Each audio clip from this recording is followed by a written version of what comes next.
Tax amnesty scheme को government ने फिर एक बार एक्सटेंड कर दिया है। जी हाँ दोस्तों, आप स्क्रीन पर देख सकते हैं मिनिस्ट्री ऑफ फाइनेंस ने यह नोटिफिकेशन 27 अक्टूबर 2020 को रिलीज कर दी है। इसमें जो डायरेक्ट टैक्स के अंदर विवाद से विश्वास की स्कीम है उसको गवर्नमेंट ने फिर एक बार एक्सटेंड कर दिया है। यहाँ पर आपको डिक्लेरेशन की फाइल करने की डेट को भी गवर्नमेंट ने एक्सटेंड कर दिया है।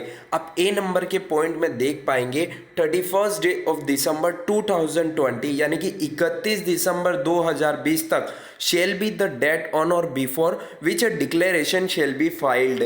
यानी कि अब आप 31 दिसंबर 2020 तक इस स्कीम को यूज करने के लिए, इस स्कीम को अपनाने के लिए अपना डिक्लेरेशन फाइल कर सकते हैं। इसमें आगे लिखा है कि bye the declarant in accordance with the provision of section 4 of the said act in respect of tax arrear। यदि आपके कोई टैक्स एरियर है और आप उसे पेड करना चाहते हैं without any interest and let fees, तो आप उन टैक्स एरियर को पेड कर सकते हैं इस स्कीम के थ्रू। यह एक बहुत बड़ा बेनिफिट है टैक्स पेयर के लिए, जिसमें आपको इंटरेस्ट और लेट फी से आप बच सकते हैं और अपनी जो पुरानी टैक्स एरियर है यानी कि पुरानी जो गलतियां हैं, जो आपको टैक्स चुकाना था लेकिन आपने चुकाई नहीं, जिस पे बहुत ज़्यादा इंटरेस्ट और लेट फीस लग रहा था इनकम टैक्स के अंदर, अब उसे आप चुका सकते हैं बिना किसी इंटरेस्ट और लेट फी के माध्यम से। इस स्कीम का फ़ायदा आप उठा सकते हैं। आपको 31 दिसंबर 2020 तक इसमें अपना डिक्लेरेशन फाइल कर देना है अगर आपकी कोई टैक्स एरियर है तो। चलिए सेकेंड पॉइंट की तरफ चलते हैं। 31 डे ऑफ मार्च 2021 31 मार्च 2021 तक आप shall be the date on or before which the amount payable under the said act shall be paid as per third column of the table to section 3rd of the said act। यानी कि direct tax के अंदर section 3 के अंदर table number 3 में जो आपको arrears बताई हुई है, अगर आप उन एरियर्स में फॉल होते हैं तो आप उन एरियर्स का पेमेंट 31 मार्च 2021 तक कर सकते हैं। तब तक आपको कोई इंटरेस्ट और लेट फीस नहीं लगेगी। लेकिन अगर आप 31 मार्च 2021 के बाद करते हैं तो आपको काफ़ी ज़्यादा लेट फीस और इंटरेस्ट लग सकती है। तो दोस्तों, गवर्नमेंट की तरफ से ये बहुत ही इंपॉर्टेंट रिलीफ दिया गया है टैक्स पेयर को।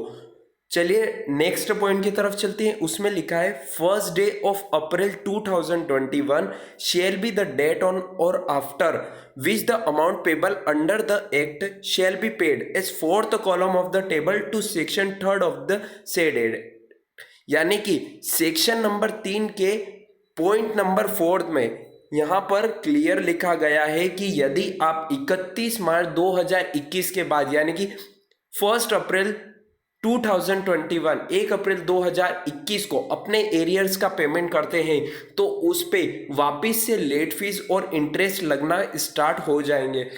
तो दोस्तों, ये एक इम्पोर्टेंट अपडेट्स थी आप सभी टैक्स पेयर के लिए।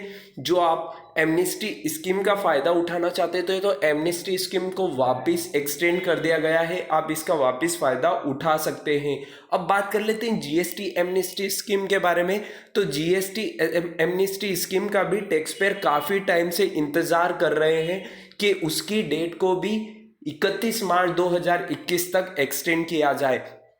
तो हो सकता है कि उसकी नोटिफिकेशन भी आपको आज की तारीख में देखने को मिल सकती है जीएसटी एमनेस्टी स्कीम के बारे में भी। अगर आप जीएसटी एमनेस्टी स्कीम की डेट को एक्सटेंड करना चाहते हैं तो आप ट्विटर हैंडल पर जीएसटी एमनेस्टी स्कीम एक्सटेंडेड करके एक ट्वीट कर सकते हैं ताकि ये एक लंबी चेन बन सके और गवर्नमेंट इसको एक्सटेंड करने के बारे में सोच सके। चलिए दोस्तों, मिलते हैं नेक्स्ट वीडियो में। तब तक के लिए आप हमसे जुड़े रहिएगा ताकि आपको सारी अपडेट जीएसटी और इनकम टैक्स से रिलेटेड हमारे इस चैनल के माध्यम से मिलती रहे। चलिए दोस्तों, मिलते हैं नेक्स्ट वीडियो में। तब तक के लिए स्टे कनेक्टेड, स्टे अपडेटेड। जय हिंद, जय भारत।